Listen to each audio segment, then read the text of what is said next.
Hello. Hey guys. So I am super excited today. I have Corrie-Beth. She is here as a fitness expert. Her and her husband have a fitness franchise, and they literally have 37 years of experience between the two of them. So when I say a fitness expert, I really found somebody that's going to answer some questions and shed some light when it comes to fat loss resistance. So if that's what you need, you got to stay tuned. We're going to dig into some very deep needs here. They focus in their gym on 0 calorie counting and no cardio. So I love that. And the name of their gym is called Pure Physique. So Corrie-Beth, thank you so much for joining me today and taking some time out of your busy schedule to shed some light on some of this. Hey, it's my pleasure, Christy. Thank you so much for having me. Yeah. So one of the questions that I have for you right out of the gate is, what do you think the biggest lie in the weight loss industry is? I mean, that's an excellent question. And you can hear me okay, right, Christy? Cool. Yes. Perfect. I think the biggest lie that people believe is that fat loss is an overnight process. You know, a lot of us believe that fat loss is almost like a scale, that like what we eat is what we see on the scale the next day. And it's like this constant toggling of like, if I starve, my weight goes down. And if I eat more, my weight goes up. But there are so many other factors that come into that. So I'm excited to start unpacking some of that with you today.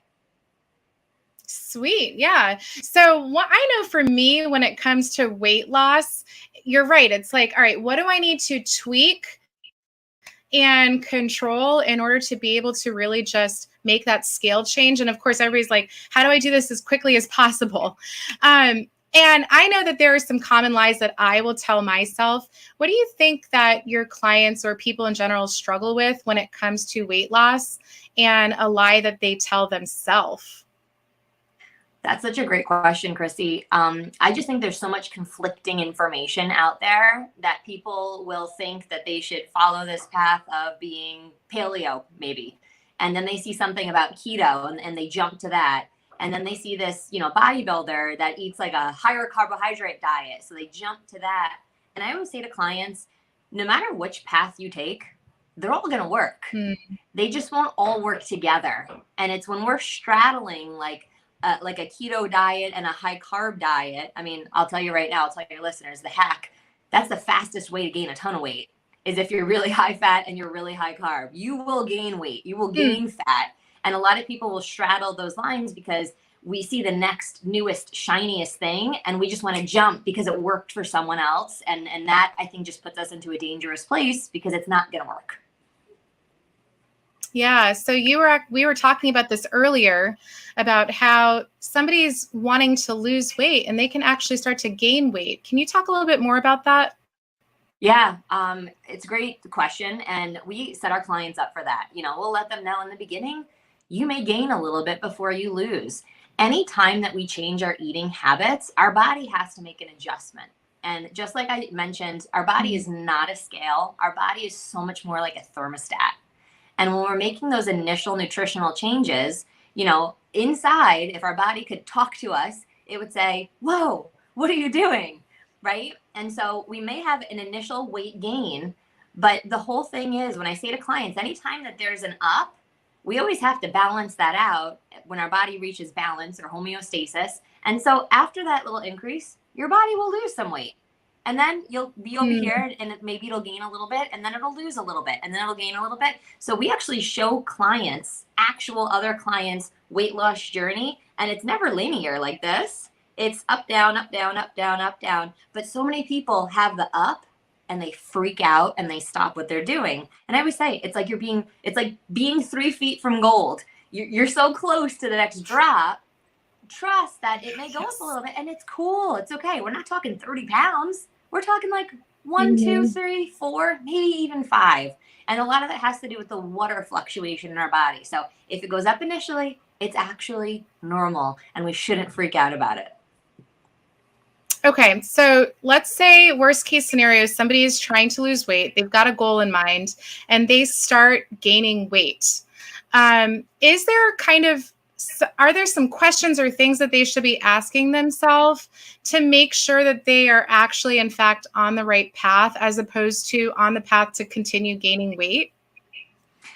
That's an awesome question. And yeah, there's actually 5 categories that I really like to hone in on and get some good measures from someone. So I think the first is the most obvious, and it's the one that we all jump to, and it's nutrition.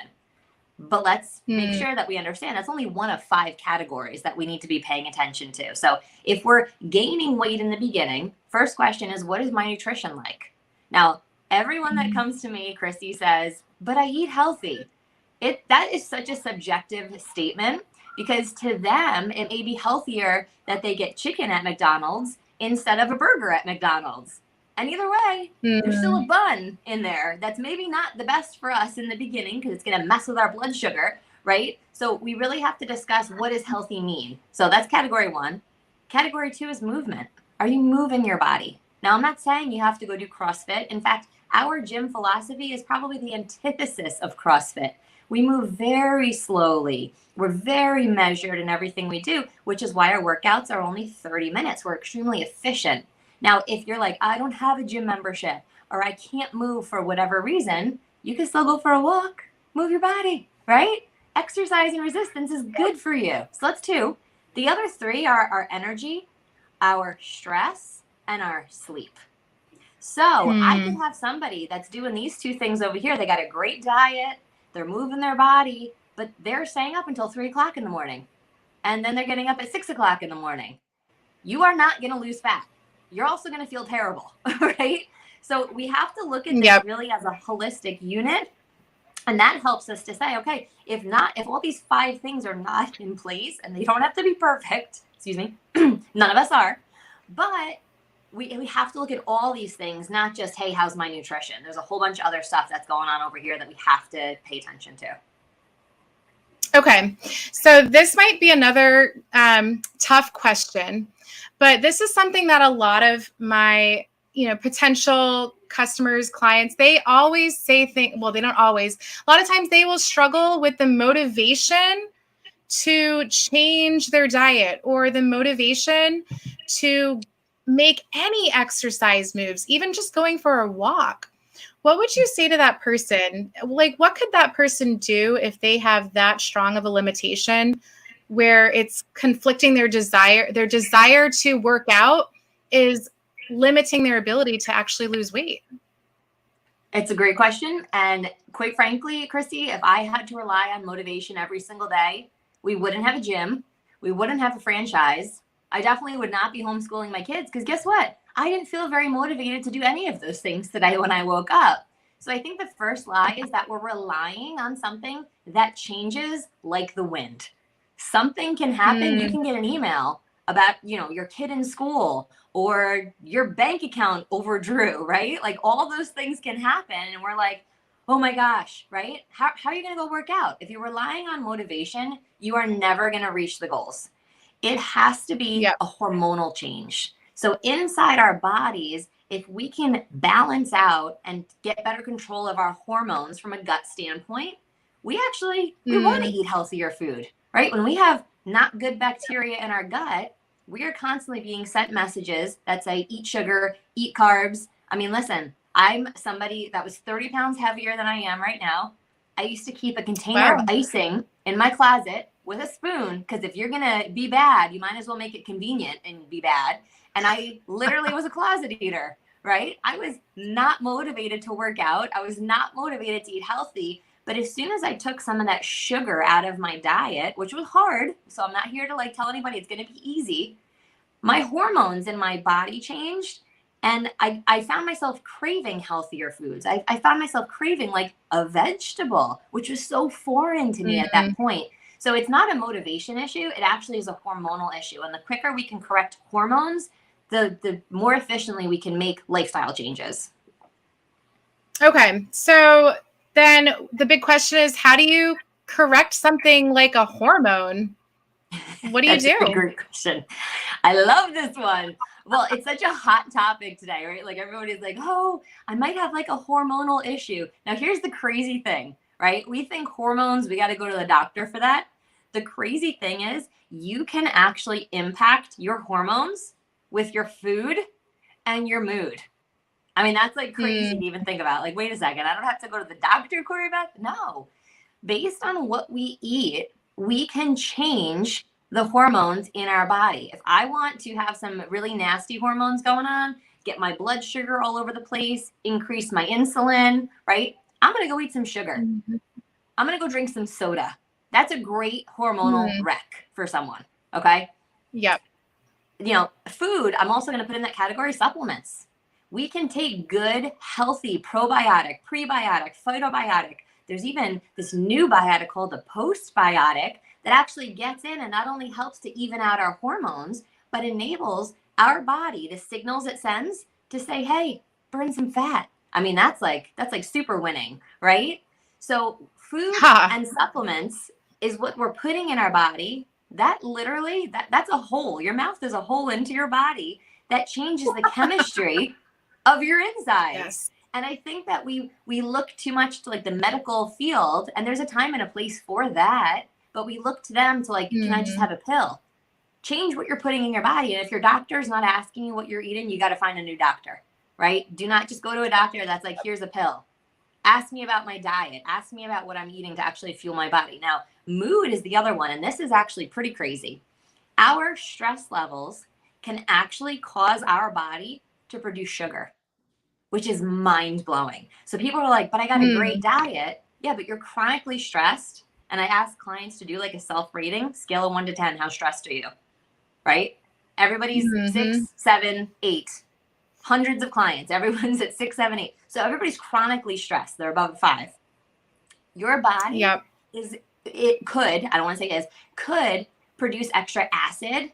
You got leaky gut. You got some ulcers going on, and it's got nothing to do with what you're eating. It's got everything to do with the chronic stress that your body is under, because our bodies were never designed for that.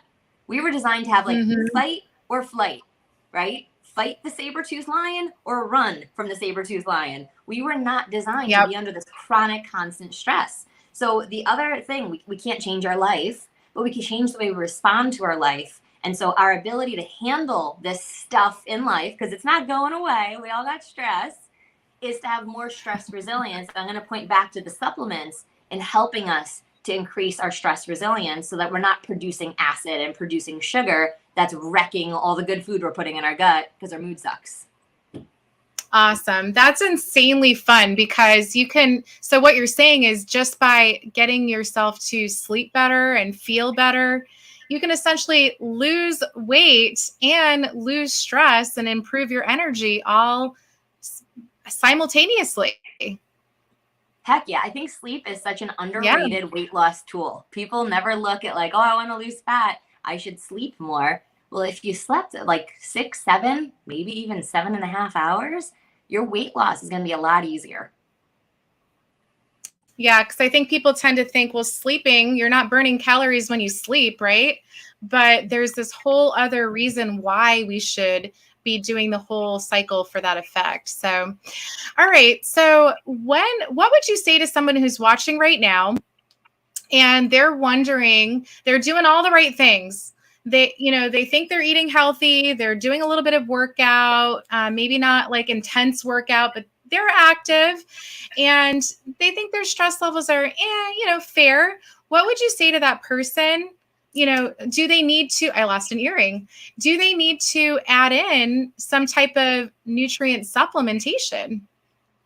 The answer for me is always yes. I'm a kid that grew up on vitamins. I mean, I don't know life without vitamins. And, so you could say part of it was ingrained into me. But once I got old enough, high school, college age, to actually say like, why am I taking vitamins or why do I need vitamins? All you have to do is an easy Google search and look at the nutrient crop content. That's just a fancy way of saying nutrients in food. And when we look at our food today, we actually have like a 38% decrease since 1950 in the nutrients actually in our food. So when I say to people like, great, you eat an apple, but that's not the same apple your grandmother ate back in the 50s or the 40s or the 30s. It's totally different. Back then, organic was everything, right? We didn't actually have to label what's good and what's bad for us. So, you know, to me, it's not even a question. Should I supplement? Should I get some good nutrients in my body? Because you could eat 8 servings of fruits and vegetables a day, which I would, you know, challenge anyone to do. I don't even do that. So I still have yet to find a person that actually does that, you know, and even if you do that, you're still missing 38% of what you need. So I think there's a huge, huge need. There's a big hole, and supplements are meant to supplement what's not in food. So there's such a need for that. And yes, I definitely think people should use supplements to fill in the gaps. Okay.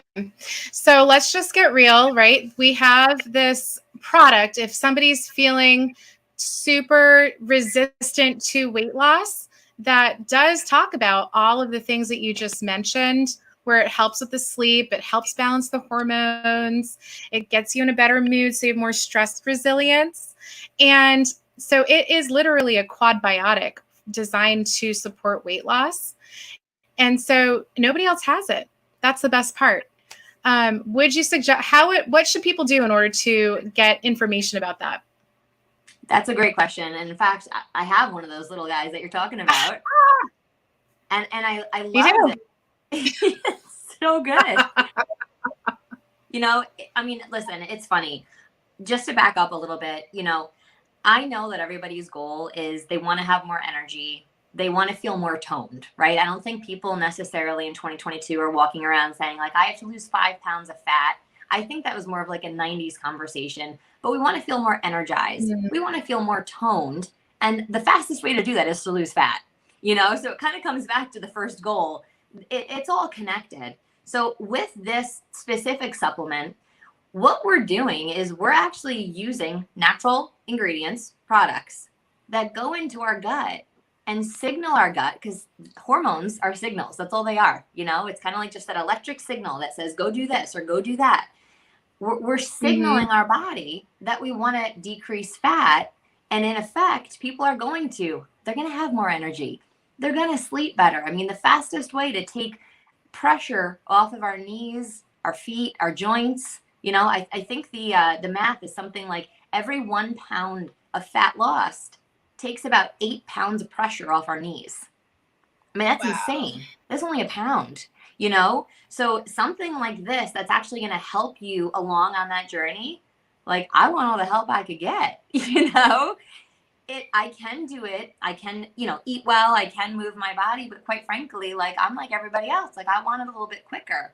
So if I could use something that's natural, that doesn't have stimulants, right? That isn't going to make me like, you know, spend half a day in the bathroom, because I'm not interested in any of that stuff. We got stuff to do, right, Chrissy? I'm telling you. It's going to aid me in doing what I want my body to do and make it easier where it's sending the right signals. Give it to me. Tell me about it. All right. Well, you guys heard it from Corrie-Beth. She's an expert in this field. She's been helping people combine between her and her husband for 37 years, I think you said. So if anyone wants to feel better and start losing weight, and you're just wondering, you know, is this the ticket? Is this what's going to finally get my body to do what it's supposed to do? Then go ahead and reach out, put a comment below, info, and we are going to send you some information to evaluate and get you feeling better. Thank you so much, Corrie-Beth. I so appreciate you. You're just a refreshing, truthful, you know, energetic version of weight loss that I love to see, where it's authentic and real. So I really appreciate you for taking the time to pop on here this morning. Thanks for having me. Have a great one, guys. All right. Take care.